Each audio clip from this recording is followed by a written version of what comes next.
Sorry, I was jamming out the Hate Beak for a minute there, and then you startled me logging in. Jamming out to internet music, how relevant. Dude, remember Hate Beak, though? I absolutely remember Hate Beak. They just came up in conversation with a friend of mine. Like, she sent me some stupid video on Instagram of just like, I don't have a clue what it was. Some really bad metalcore song. But it had, like, videos of parrots, like, looking like they were doing dive bombs.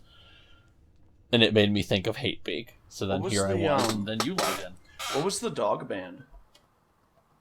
You know what? I looked them up not long ago. It was the one with, like, the two pit bulls doing vocals. Dog metal band. It was, like, Caninus. That's it. Okay. I knew it was like a Latin word for dog of some sort. I remember not, I mean, that was funny, but in a different way than Hate Beak. Hate Beak to me was funny because sometimes that parrot just straight up sounds like a black metal scream. Yeah. And it works so bizarrely well. Hi, I'm Chris. And I'm Jeff, and welcome to the Sound Judgment Podcast, where every episode we'll be discussing all of the important musical topics, from reviews to which member of Motley Crue is the most vile. I'm gonna judge the officials. I'm gonna judge all the judges. It's gonna take you people years to recover from all my opinions. Hi, Chris. How are you? I'm alright, Jeff. How are you? I'm fantastic. What an overwhelming topic we have. I hate you for this one, just so you know. Do you? Yeah. Do you not want to do it? I mean, no, we're gonna do it. I'm here. I'm ready. I want you to know that I hate you for this one. I just figured, we talked about unique instruments and unique uses of instruments, and I don't think there's anything more unique than using a ukulele to address grooming allegations. Except she doesn't. We're gonna get into it. Let's get into this. Are you ready? State the obvious. Like, everyone knows what this is, but just in case in 10 years' time someone stumbles upon this and has no clue what's going on, we are referring to, there is a video on YouTube. It is titled just simply Hi, period, like lowercase H-I, yeah. It is on a channel called Colleen Vlogs. She is arguably more known by some people under the name Miranda Sings, and her real name is Colleen Ballinger. So before I explain any more, Chris, I like to ask my usual question. Do you have any history with this woman? Do you know anything about her previously? Jeff, she's been around since 2006, so it's a name that I've seen and heard around, but I wasn't her demographic, to be blunt, She wasn't putting out the content that I watched, so I'd never seen any of her videos as far as I can say. Okay. That's kind of what I assumed. Unfortunately, she was exploding in popularity while I was studying music in college. And guess what? College theater majors fucking loved Miranda Sings in, like, the 2009, 2010 time period when she was, like, exploding. And to put it simply, I fucking hated her then. Not because I had any inkling that she was a terrible person. I just thought the character was intensely unfunny. Very cringy, as it would be said now. Anything I've seen looks too close to Fred for my taste. It's the same style of humor. So basically, Miranda Sings was a character that Colleen Ballinger put on YouTube in the mid-2000s that got popular in the late 2000s, early 2010s. And basically, she is a parody of, she's a parody of a singer, which I think is why, like, college-age singers think she's hilarious. The problem is she's also a parody of someone with, like, mental handicaps, which I don't know how other people didn't really see this, and that was the thing that really bothered me about her, was she comes off as someone... remember in the 90s, right? When you're like, oh, you're so retarded, and you did that thing with your arm where you, like, slapped your chest with a limp wrist, right? Yeah. And it's, like, the most offensive, derogatory imitation of someone with a mental handicap. That's basically what Miranda Sings reminded me of the entire way through. So it's Tropic Thunder, where our DJ is like, you never go full retard. That's exactly what it comes off. Like she's not. I mean, because really, like, so really, she comes off more as someone who's like on the autism spectrum, but it's intentional and it's awkward and it's cringe humor is really what it is. Well, there's going to be a lot of cringing going on. She wore way too much lipstick, like huge clown face lipstick, whatever. She lived up to the clown persona. Yes, she sure did. So I hated her back in 2010, and quite frankly, I had forgotten she existed until some allegations had come out, which we will get to, I assume, and she released an apology video, as online influencers tend to do, but her apology video is 10 minutes of her strumming a few chords on a ukulele and then mostly singing over what happened, or over the chords. And this is, first off, this is a total Streisand effect thing, right? In the notes, it's right here. I swear to God, this is absolutely a Streisand effect. If she didn't do this so stupidly, I bet 1/10 as many people would even know this was happening. I would have never known if I didn't see ukulele apology, which that's a stretch because it's more deflection and gaslighting. Yeah, it's not an apology. It's an apology for things that she's not being accused of. Like, she's apologizing for, like, lesser crimes, right? Yeah. Right? It's like if I were to do one of these, here, I'm just gonna fucking out myself, let's go for it, right? This would be like, I'm gonna write a song apologizing for accidentally stealing a Pez dispenser from Walmart. Yeah. When meanwhile, what's coming out is someone has video proof of this time I spray painted a car. Okay? Like, that's what's happening here. Like, she's apologizing for things that this is not what people are talking about right now. In her lyrics, and we'll dig into that more. At one point, she literally cites something about, 5 years ago I made a fart joke. Yeah. I have no clue what she's even referring to. That is not a topic right now. But let's talk about the song itself, Christopher. Can we talk about the song? So you want to talk about this musically? Because I feel like part of the madness is when I even heard ukulele apology, I could have never foresaw this. I saw 10-minute runtime, and I figured, okay, she probably makes a statement, and she wrote a little apology song at the end, or to, like, bring it in. No. This is like a 10-minute fucking rock opera about how her lawyer said she shouldn't talk about the accusations, but never said she couldn't sing about them. This is too clean, because you gave it too much credit when you said it's talk singing. This is too clean to be improvised. There's rhymes on most of the lines. She's rehearsed this. She never once during the rehearsals considered this might not be a good idea. It's incredible. She's got this whole, it has to be rehearsed. She's got this toxic gossip train refrain he keeps going back to, right? She drops bars. She raps. There's a fake out section where she's like, I always try to improve myself and be a better person, but oh, you don't care? All aboard the toxic gossip train. It's fucking amazing. Yeah. So it has a literal chorus, which is just adorable. But otherwise, it is so, God, I'm gonna bring back, the 2010s. It is so 2010 millennial of her is really what it is. Remember back at that time frame, right? 2010-ish. It was really just a thing to have these, again, it was almost entirely her demographic. It was predominantly, at the time, late teens, early 20s, white women who would, like, pick up a ukulele and sing these, like, goofy little, like, indie folk songs. It was such a weird phenomena that just existed in this world. The problem is that was, 10 to 15 years ago, and, like, it was kind of cute and funny then. Now it just comes off as extremely weird and extremely childish because she is now, like, 30-some years old, doing something that was funny in 2010. Jeff, can I drop my hot take on this? There's no such thing as a hot take on this, unless your hot take is this is one of the best songs I've ever heard. Oh no, I mean just the ukulele. Although thing. it's the chorus is catchy. I'm give credit where it's due. No, I mean just the ukulele thing. Yeah.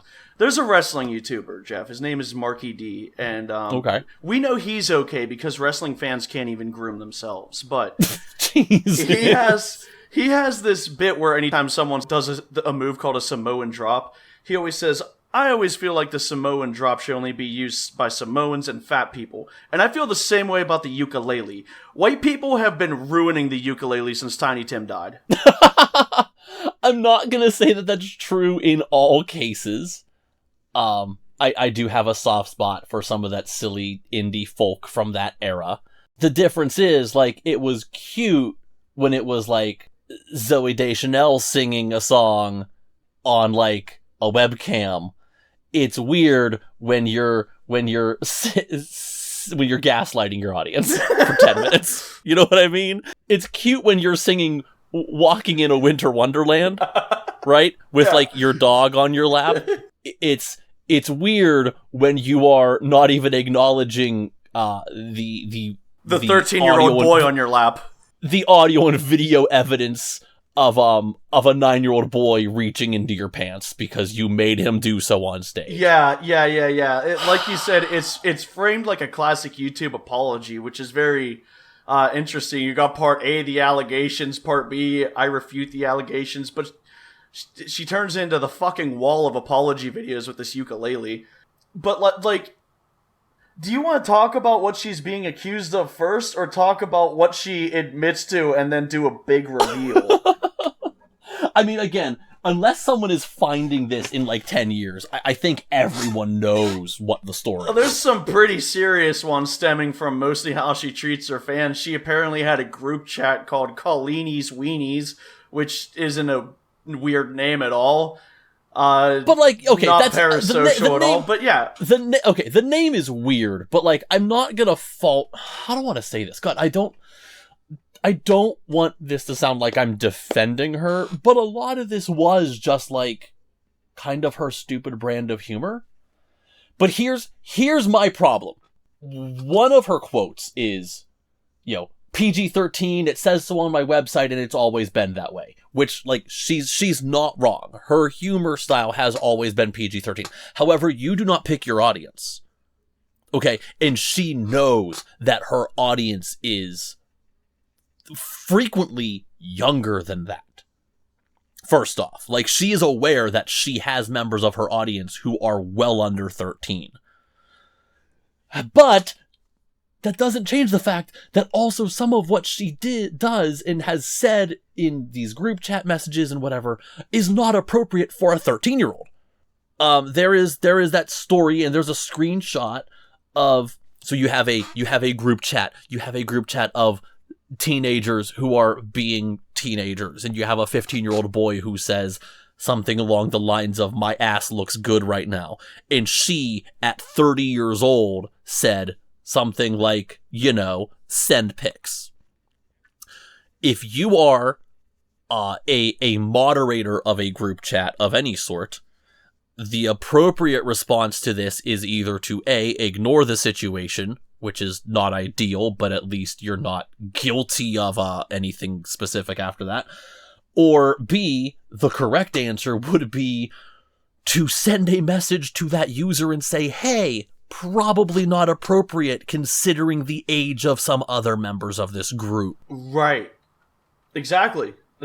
Nailed it. But instead, she actively encouraged that. So hey, it's fine.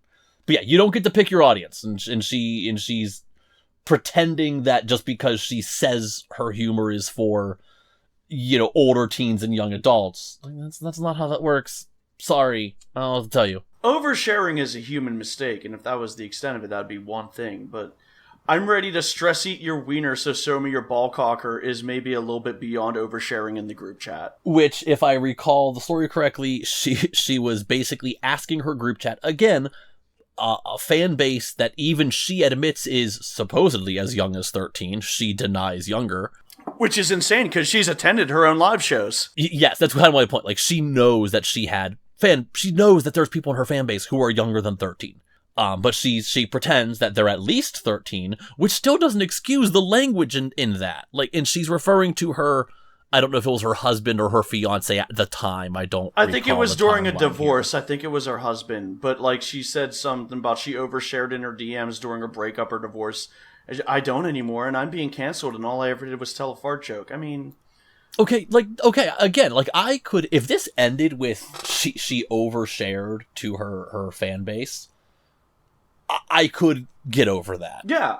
And absolutely. I would just say, like, all right, y'all, like, just shut up, stop talking about it. My biggest complaint would be if you have 1 million subs, just make a fucking vlog. You don't need to make a Twitter chat. Twitter chat seems like the Carson Street of group chats. It seems like a slum. It's filthy. Well, I mean, in all fairness, her other channel is just a vlog. Just throwing that out there. Then just talk on the vlog about the divorce. In fact, I think, and I may be wrong, I think her vlog channel is actually bigger than the Miranda Sings channel these days. Well, that's just great. Miranda Sings is just where she came from, but she now runs like like one of those family lifestyle blogs. You know, it's her. I want to say she has 3 kids now. Oh God. Yeah, so she's raising little people. Jesus Christ. Because the audacity, like you said, she says she has a part where she says, oh, my content's always been PG-13 and I had to rely on parents to blah blah blah. And it's like, I love the audacity of like blaming parents for not watching their kids and talking about how your videos aren't on YouTube Kids when you're like flying 13-year-olds out to meet you and then ditching them when their parents come with them. It was one of the allegations. And, like, all you have to say is, like, I'm sorry I made some jokes in poor taste. Bitch, wishing that Billy Corgan died was a joke in poor taste. You're a fucking creep. Yeah, okay, so that's actually something I was thinking about. And this is, in fact, was that the joke that you almost said you were going to cut? Yeah. And I stopped you. Like, no, okay, we all say stupid things in the heat of the moment, right? And then, on one hand, when you are the content creator, you have the choice to edit it out. Or you have the choice to just own up to it and be like, I said something really stupid. I say stupid stuff on here almost every time we record. Yeah. That part of me thinks like, oh my God, I shouldn't have said that. But part of me is just like, I don't know, man. I'm not... Like, I say stupid shit when I'm like getting all hyped up in a rant or whatever. One that like haunted me for a while, and this is going to sound really stupid, and this was a long while ago, I feel like. And I caught myself, but I don't think my catching myself was actually any better. What I almost said out loud was, every time I see Adele's face, I want to slap her. Which, like, I don't actually want to slap Adele, right? Yeah. It's hyperbole. It's an exaggeration. And I believe I caught myself and changed it to, I just want to scream. But that's really not any better when I look back at it. But, like, get over it. Like, the whole point is, like, when you're doing something like that, like, you're going to get hyped up and you're going to say stupid shit. Dio, at one point, there's that quote we talked about a little while ago where he said he wished Vivian Campbell or someone else. He's like, I wish they would just die and the whole band would die or whatever. Right? Because it was just like some dude with a camera in his face and he's just like angry and rambling. And then he's later come out and said, like, look, I said something stupid while I was angry. I can't help the fact that there's a camera in my face whether I know it or not all the time. Like, you're going to say stupid things. Right. Fine. If Colleen's biggest crime was just saying a few things that she shouldn't, I don't care. I really don't. But that's not even scratching the surface of taking accountability. But that's what her song is pretending the problem is. Her song, her apology video, she's apologizing for things that she did wrong, but they're not the things that people are worried about right now. She keeps saying, "Oh, I'm taking accountability," but like you're not. But, like, she's not at all. People have accused you of sending an underage fan your panties, and you're like, "I made a fart joke 5 years ago." Did she send panties? I thought it was a bra. Maybe it was a bra. I she sent panties. A bra, I believe. Because it was her. It was a live stream with her and I don't know who this guy was in the live stream. And he at the time was wearing a bra over his t-shirt, and I believe that is the bra they sent. It was like one of hers that this guy was wearing as part of a joke or whatever. But either way, like she sent lingerie to a 15-year-old. Like, that's just weird. That's just inappropriate. This is going to, my dad's rant about Michael Jackson, right? Like, whether he is guilty or not of, like, the big issues is kind of irrelevant. The stuff he actually did and admits to was a problem enough, right? The stuff that Colleen factually did, like, I know they are legally still considered allegations at this point, but, like, the proof is right in front of you. There's video of it. We have video of her putting, like, a bag of cheese puffs or cheese curls down her pants. They were cheese balls. And having, like, a small kid reach down her pants for cheese balls. Comedy gold, personally. Like, that's just not... Yeah, it's on film. It's not appropriate. It's a problem. She has a bit where she brings the girl up on stage, and I guess she encourages them to wear clothes that wouldn't pass their school dress code, and she names them porno, and she puts on her anti-porn unicorn horn. I'm gonna fucking anti-hero. And smacks them with her head horn and calls them disgusting, and tells them to put the porn in the porn holes, whatever that means. The porn horn in the porn holes, and then tells them to dress less embarrassing next time. So that's like to a 12-year-old. So that's a big what, if you ask me. I think what you're talking about here, right? These are perfect examples of, if these were paid skits, right? If she ran a stupid comedy channel and she with adults. And she hired young actors. Let's face it, let's be real here. There's worse stuff that we hire actual young actors to be a part of. I guess. It's inappropriate, but, like, it's out there. I think it's stupid, but I could at least accept, like, this is a style of humor that exists in the world. This is a thing that is out there. Because in the confines of, this is what we're doing. You are a young person. You are supposedly, sure, we are going to treat you as the hired professional that you are to pull off a skit. Fine, whatever. But she's doing this with, like, random fans. These are just, like, random kids. Picks out of the audience. She's never seen them before. She picks them out of the audience when they go see her live show.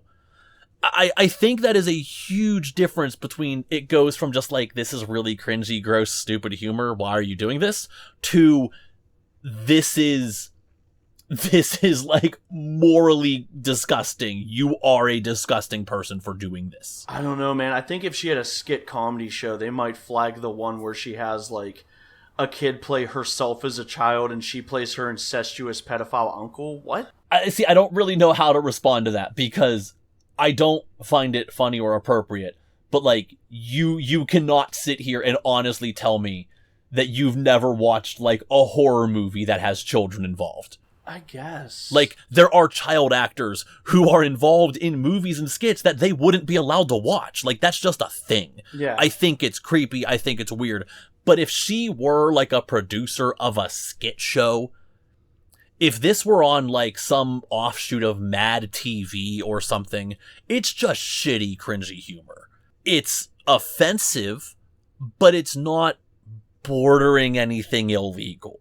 When you're doing this to people who are not necessarily consenting to this act, that's kind of where the real problem is. Never mind, again, all the inappropriate talk in the chat and whatever. I'm talking specifically about her stupid bits of, like, get the cheese balls out of my pants. Like, I could totally see that being in some shitty comedy movie.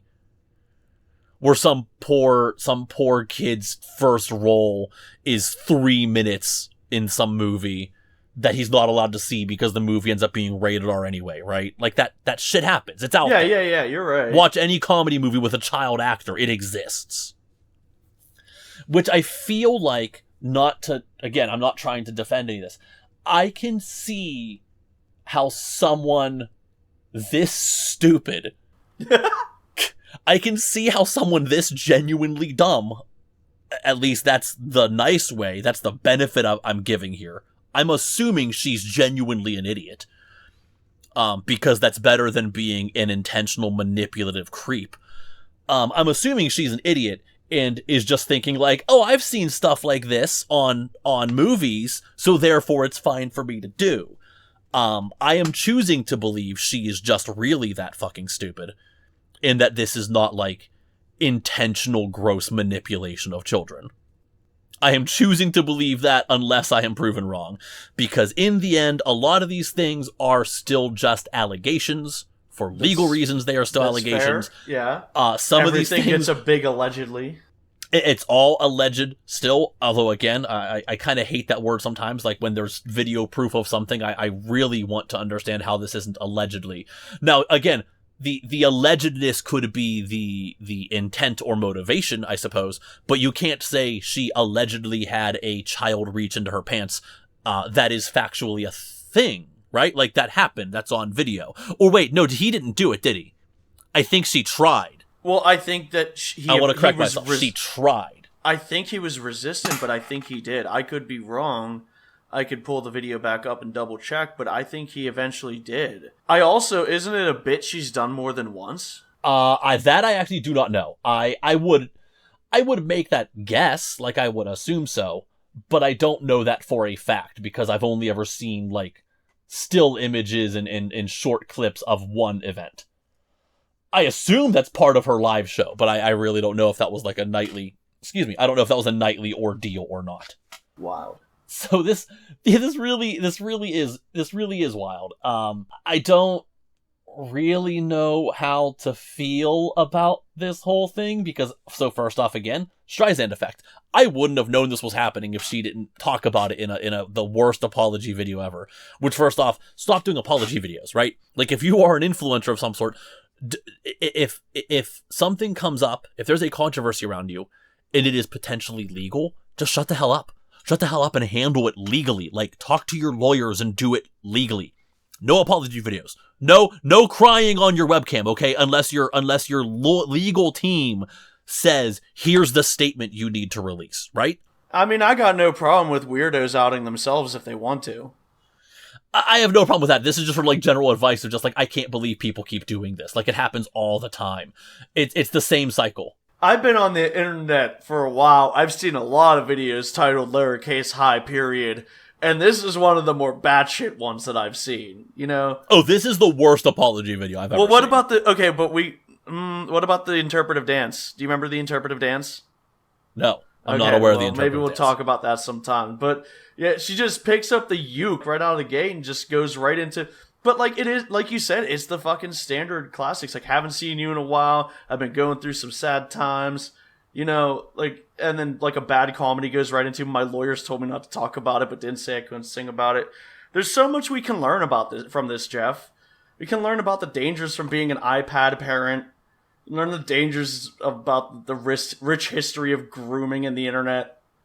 The rich history of parasocial relationships and music and... Well, the importance of when to listen to your lawyer. I guess we could learn all these things, except these are all lessons that have been out there for a long time. Don't bully a kid for getting a tattoo of you. She is following a playbook that I have watched unfold a million times already. And she's doing everything wrong, right? Like, this happens periodically where you have allegations come out against somebody, and then they can handle it a few different ways. And the correct way is, if it's potentially a legal issue, again, get with your lawyers. If it is just like a controversy and there's people who want to cancel you, what seems to be the method that works is just don't address it. Yeah. Right? Like this happens, you know, every other year to the Cinemassacre channel. There's some, this with the Angry Video Game Nerd and other affiliates, right? There's always some controversy. And the way they address most things is by practically not addressing it. There was, James Rolfe did a video stating just like he wasn't going to see at the time, the new Ghostbusters movie. And he said, like, it has nothing to do with sexism. This doesn't look like a good movie. And here's my few minutes explaining why. There were people who were trying to cancel him, saying that it was a sexist thing, that he wasn't seeing this new Ghostbusters movie because it was a cast of women. They made the Cinemassacre group made no statement about it, and it went away because there was no fuel to the fire, right? No one was poking the bear. Okay, you don't Streisand yourself out. You don't sit down with your ukulele and for 10 minutes talk about it. because then there's nothing to say. Now, in Colleen's case, this is like potentially a legal issue. Like, this is like your legal team is telling you not to talk about it, so you should shut the fuck up. Okay, let the scumbag lawyers do their job, because I know a lot of lawyers are potentially scumbags, but like, they're still their lawyer. It's their job to do this. Oh, they're screaming now that her lawyer's got to be fucking enraged. Oh, I have no doubt that if she does in fact have a legal team who was telling her not to say anything, I have no doubt they are furious right now, because she just brought so much unnecessary attention. I really like the final verse is just insanity when she keeps stopping and keeps going. Like, she assures us she's never groomed anything but her cats, which is a great line. I'm not gonna lie, like, credit where it's due, that line's actually pretty funny. I never groomed anything except for my two Persian cats. Yeah. I'm not a groomer, just a loser. So there's two parts here, right? I've never groomed anything but my two Persian cats. It feels like a line out of an edgy sitcom. Yeah. That's like in It's Always Sunny in Philadelphia style, like, quote, right? Mm-hmm. Like, I can hear Danny DeVito saying that kind of thing. Whatever the hell his character's name in that show is. Frank. Whatever. Frank, thank you. Like, I could hear him saying that kind of thing. Well, actually, he would say, we gotta write a song about how we're not grooming kids. Well, that's actually a thing that happened, from what I understand. I've never seen that episode. I'm not really a fan of the show, as you know. But I've seen quite a bit of the show, like, I get it. But then the second half of that little line is the part that bothers me, because then it's this whole, like, I'm not a groomer, I'm just a loser. She's deflecting the issue again. Yeah. She's not acknowledging the grooming allegations at all. Whether she's owning up to them or apologizing, whatever. She's just like kind of not. She's ignoring them. Well, and then she goes on to say that what she learned is that she shouldn't interact with fans, which is not what you should take away from this.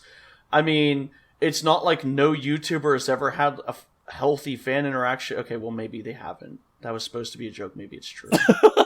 I mean, you can have healthy fan interactions. You need to keep it at exactly that. They consume the media that you create. They are not your friends, and you cannot pretend they are. She does the classic fart joke defense, and then she just goes right into, you're overreacting. Then we get thanks for the support. For what's worth, I never meant to hurt anyone, and the sad face. She does a really nice sad face over and over again. It's the same one where she kind of looks down. Then, like, she does this thing where she's, like, going to turn off the camera and she gives it a big think and she's acting like she's, like, you know, improvising. But once again, she, like, starts dropping bars like she's fucking Eminem. I'm not a bad person. You don't have to grind me down and lie and stab me with knives and pulverize and ruin my life. It's fucking surreal. It's not. It is surreal. It's not good. It's not good. I mean, if I were to actually, like, again, so, like, you know, if we're gonna talk about this like as if it's like a single, like, this isn't a good song. It's very rambly. First off, she's got a lot of hold on here. She's got a lot of this thing going on. You got the uke? Where, like, where she's doing this thing where she's playing and she's just kind of talking over it, and it really doesn't, like, she can just keep playing the same chord as long as she wants, because if she's just going to keep finishing her one sentence and then she might change the chord, but she's still going to keep talking because she doesn't really know where she's going with this yet. Yeah. And then she's going to change the chord again, and then we're going to keep going to, and then we're going to do another chord. We're on the scumbag groomer train. We gotta get off before we reach molestation station. Scumbag groomer train. Jumping on a boxcar to avoid the allegations. Scumbag groomer train. Yeah, exactly. So she's got that thing going on where she just, like, kind of rambles. Which, as far as music reviewing goes, we've actually talked before about it. And I believe it was actually a Kesha song. That at one point, like, kind of pulled it off, right? Where she would, like, strum the chords and just, like, keep going on because the line wasn't quite finished because it didn't really quite fit the rhyming scheme and the syllable scheme, but it still goes on. I guess it never occurs to lots of people that they shouldn't make children reach down their pants for cheese curls or ask their fans about their virginity when their fans are a bunch of teen girls. But hey, at least you're having fun. Do you know the narcissist's prayer? Have you ever seen this thing? It sounds like it's an old prayer song, right? I want to know how far along in this prayer she's going to go. So for anyone who doesn't know it, the narcissist's prayer is, that didn't happen. And if it did, it wasn't that bad. And if it was, that's not a big deal. And if it is, that's not my fault. And if it was, I didn't mean it. And if I did, you deserved it. So far, she has gone through, that didn't happen. And if it did, it wasn't that bad. And if it was, it's not a big deal. And if it is, that's not my fault. I guess you might be able to argue, and if it was, I didn't mean it. Like, she is kind of leaning into that whole thing with the whole, like, you know, I was just like, what was her phrase? She said something like, I'm just like that loser mom who's trying to... That loser aunt at your family reunion who keeps going, hey girl, hey. Yeah. So we haven't gotten to, if I did it, you deserved it. Meanwhile, she's asking children, to quote Jack Black, what's your favorite position? Yeah, so that's kind of going back to what I was saying before about just like the group chat in general. You know, when you are a moderator of a group online, like you really do need to like be constantly aware of who is in your group. Just to assume everyone online is a 13-year-old child who can't detect sarcasm and moonlights as an FBI agent. That's actually a really great way to put it. Like, I'm a member of 2 Discord servers that in order to join, you need to verify that you are 18 years old. Like, they need a picture of your driver's license. Obviously, you can cover up a lot of information. They just need bits and pieces of the information. Like, they needed a way to verify that you are, in fact, who you say you are. And otherwise, like, no, you need to just assume that the person you're talking to might be a child. Because let's face it, how many of us really listened to a website that says you must be 18 years old to enter when you're 16? So what is really stopping any child from entering something that says you must be 13 to sign up? No. You have to be What's the 13 password? years old.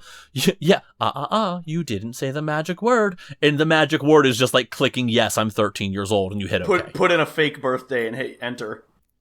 I mean, exactly. Like, we've all done it, okay? If you haven't, you're either lying or you didn't have a computer before you were 18 years old. And it's yeah, you need to assume, like, again, you don't choose your audience. I'm going back to that, like, for what I said at the beginning. You don't pick your audience, and you need to just make the assumptions that, like, you don't know who these people are. So when you are moderating a group chat or a group of some sort, you need to be constantly aware of what you are allowing to represent you.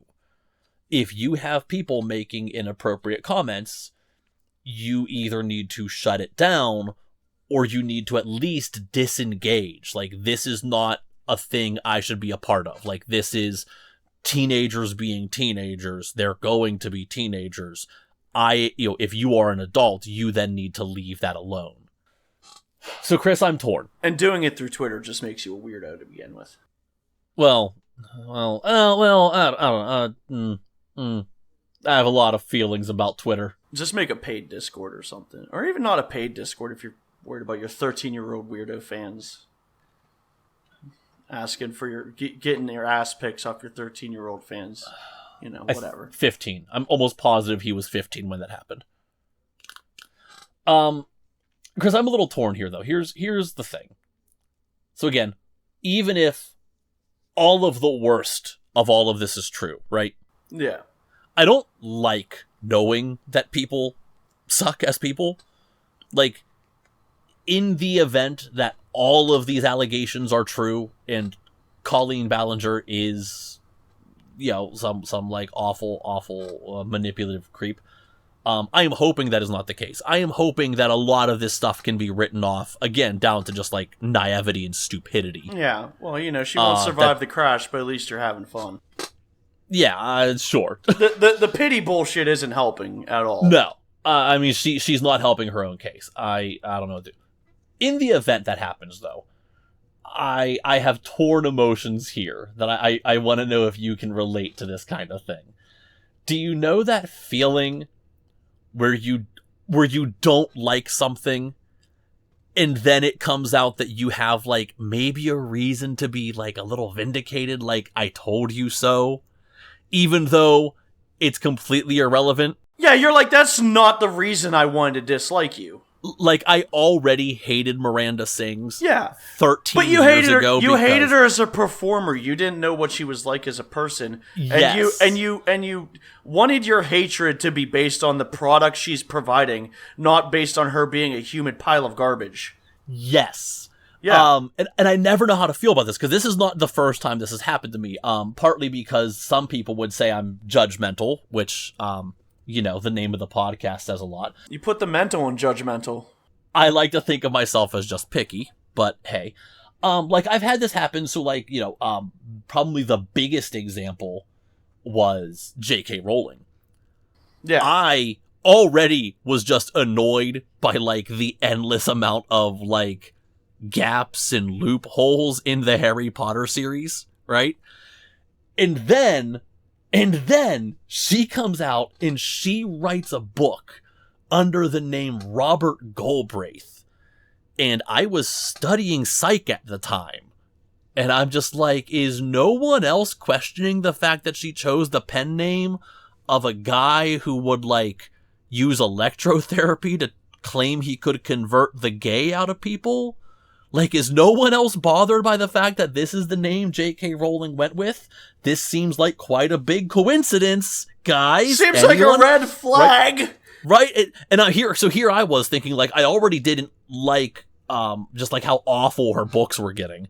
And that goes way back to when I was a kid and book 4 came out and it was just too long for my stupid brain to read because I'm a slow reader, right? So I was already, like, mad at her for 15 years or whatever by this point.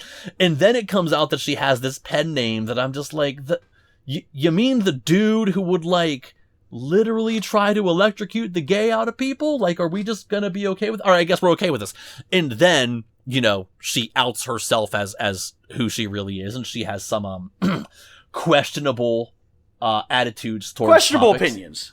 So, like, there was a little bit of that same feeling of vindication of just, like, on one hand, I told you so, like, I hated this, and I hated this, it seems like, for a good reason, even though I didn't know it. I hated it before it was cool. But right, but on the other hand, it's like, I don't actually like the feeling of hating things, despite what so many people seem to believe, thinking that I love just, like, hating shit. Like, I don't. I would love to just, like, find enjoyment in everything possible. That would make life so much nicer. The popping off part is kind of fun, but the hating things really isn't. But the hating things is honestly exhausting. And it's just, it's such a weird feeling being caught in this just like, oh god, I wanted to not like you, but not like this. Right. Like, Hitler, man, like, your painting sucked. I wanted to hate you for that. You didn't have to take it to the next level. Or the next 40 levels. I think you're going to have to get the ukulele to apologize for that one. What, for making a Hitler comment on the internet? It's the internet. Like, the point of the internet is anyone you don't like, you have to compare to Hitler. Like, that's just how that works, right? Jeff, when you get the ukulele, I have an apology to make. So for the record, I actually don't have a ukulele. I just have, I have my, my nylon string guitar here. But, you know, same chords. It's just, you know, same. Okay, you ready? Billy Corgan, I'm sorry that I joked that I wish that you were dead. And Elvady, I'm sorry that I stole that hat and put it on my head. I'm good. That's it. That's it. That was so dumb. Jeff, you guys think you want to apologize? You want to apologize to Adele with your ukulele? I do not. Dude. I hate that you rhymed dead with head and it worked, like, so well. And those are things we just talked about. So, you know what? All right, Chris, I don't have it ready, but I'm going to write an apology for my hatred of Ailstorm or something next. No, you don't have to. They said racist things on the internet. They're bad. Oh, they did? Oh my god, Chris, they're another example of me being vindicated and hating them. Because I hated them already. I forgot that they, like, outed themselves as, like, shitty racist dickheads. I actually really should apologize to Adele, though. Adele, I really love your first 2 albums. I'll write an apology ukulele song someday soon for you. This whole thing has made me hate music, so join us next week for the debut of our new podcast. We're going to read every Goosebumps book in order, starting with Welcome to Dead House, and we're going to do a little book club for all of them. Are we? No. I mean, you have them all. I don't. I don't own a single Goosebumps book anymore. I know you do, though. No, we're going to actually perform a version of We Didn't Start the Fire, but it's just a list of YouTubers with accusations. It's going to be an hour long. Oh, that's going to be really easy, actually. There's a great channel. It's called Sunny V2, I think, and the guy just, like, half of the guy's videos are just him, like, basically putting in chronological order allegations against, like, social media people and how they disappeared and shit. It's awesome. 10 out of 10. 10 out of 10. I highly recommend Sunny V2 as a channel. Do we have anything else to say about High Period? High full stop? No, I've got nothing. It's a bad song. It's kind of creepy, and I'm really hoping that at least some of the allegations she has her receipts to prove otherwise for. If she had receipts, she should have put them in the song. She has a lot to answer for. That's all I'm saying. If she had 10 minutes to show us one receipt and she didn't show us anything, she showed us her ukulele skills, which I wasn't impressed. That was no Somewhere Over the Rainbow. You know who did have receipts, though? Do you remember the whole Pro Jared fiasco? Yeah. Man, like, he did it right. There were some horrible-sounding allegations against a video gaming YouTuber, Pro Jared, and he just disappeared for a while. Like, right? He's, like, getting with his legal team. Mm-hmm. And then, like, I don't know, it was probably a couple months later, right? He came out with a video that I think was just called I Have the Receipts. And he did, like, he got legal permission, and he had all of the proof of, like, yeah, all those allegations against me are half the story, and here's the rest of it. And, like, yeah, he legitimately had all of the proof.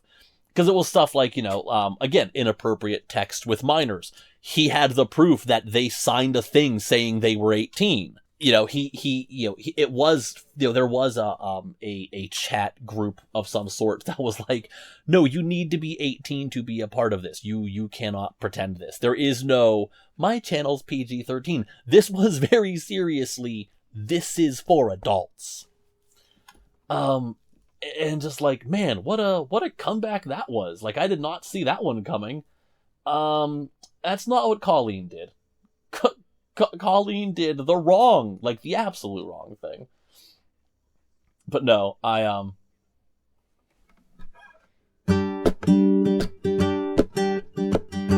honestly, Crystal, I really got nothing. I'm just kind of here. I'm just kind of wrapping this up. We got a nice little talk in about the worst apology video I've ever seen. Credit where it's due, I am really bad at talking while trying to keep the same rhythm going. Like, if I don't have this rehearsed... I'm telling you, she had to rehearse it. There's no way. That was like take 10. But even so, I will, you know, again, credit where it's due. Aside from the constant tempo changes, like, she's pretty good at keeping herself steady while rambling. Well, you want a lot of time changes in prog rock, but do you think that she like wrote a bunch of extra verses like Leonard Cohen and was like trying to plot out the best ones like Hallelujah? And there's going to be like live verses that are exclusive to the live show? Honestly, the best ending, I think, to this saga would be if a lot of the allegations are potentially dropped in whatever way, or how do I say this? Like, if the allegations are dropped and it's proven that, like, her biggest crime is just being stupid and gross and cringy, and then in, like, 3 years, I want her to release another version of this video with exactly that, with, like, you know, hi everyone, my legal team told me not to ever release this, but here's the alternate take of my apology video from 2023. And then she goes through one that actually has, like, all of her actual apologies. It's just so disrespectful to everyone who may or may not have been a victim, allegedly. You know what I mean? Just fucking imagine Imagine you had complaints about this woman made you put her hand down her pants for fucking cheese puffs, and then she gets online with a fucking ukulele. You gotta watch this hoe for 10 minutes. So, can I tell you a fun story? Oh, no. I didn't actually watch her original video. I watched a better version of it.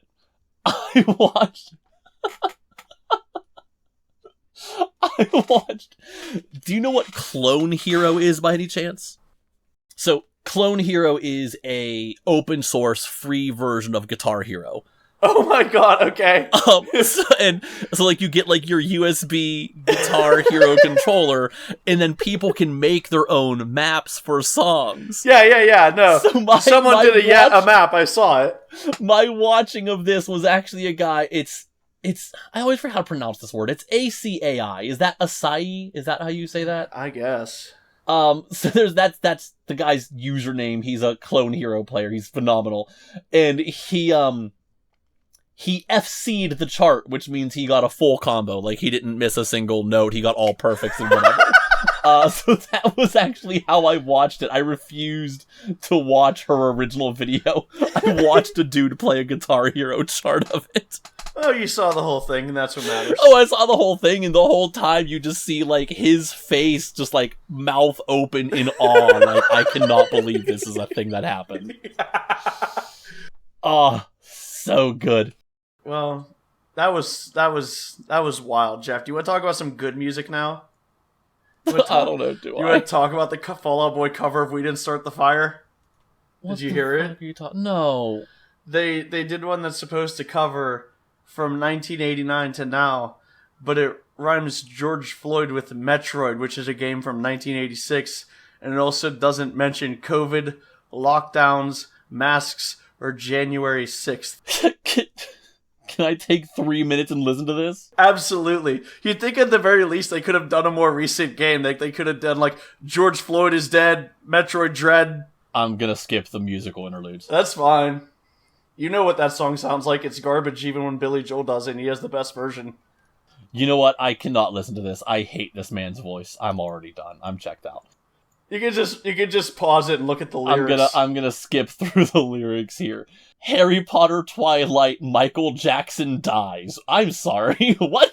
Nuclear accident, Fukushima, Japan. What the Jeff, fuck Oklahoma City bombing Kurt Cobain and Pokemon.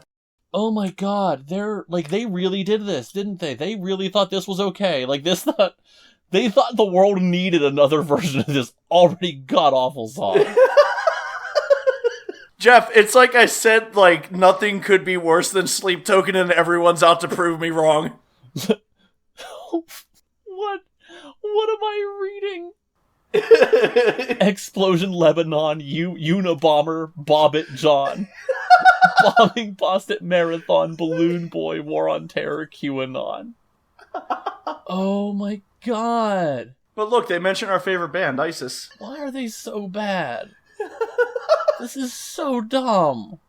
But do you notice that there's nothing about COVID or lockdowns or masks or January 6th? I didn't read all of it. It brings up Tom DeLonge and aliens, but doesn't mention COVID. Prince and the Queen die. What? Chris, I thought we were going to talk about good music. That's what you said. That is what you promised me. Well, Jeff refused to do this podcast. He said he wouldn't talk about any of these things, but he never said he wouldn't sing about them. Shut the hell up. Alright, we could talk about good music. So now that we know that the submersible probably imploded like Miranda Sings' career after the ukulele song. Jesus. But let's just say you were dying slowly, like her career before the ukulele song. What song would you sing to annoy everyone else who was going to die in the submersible with you? Because I do Under the Sea, but someone said Under Pressure, which I think is a good sing-along. Under Pressure is the perfect song for it. It's a great sing-along. It's a song that I personally can't stand, which makes it perfect for a situation like that. Yeah, that's a great one. I think Under Pressure is a good song. Alright, join us next week when we do another fucking concept about aliens or some shit. I don't want to.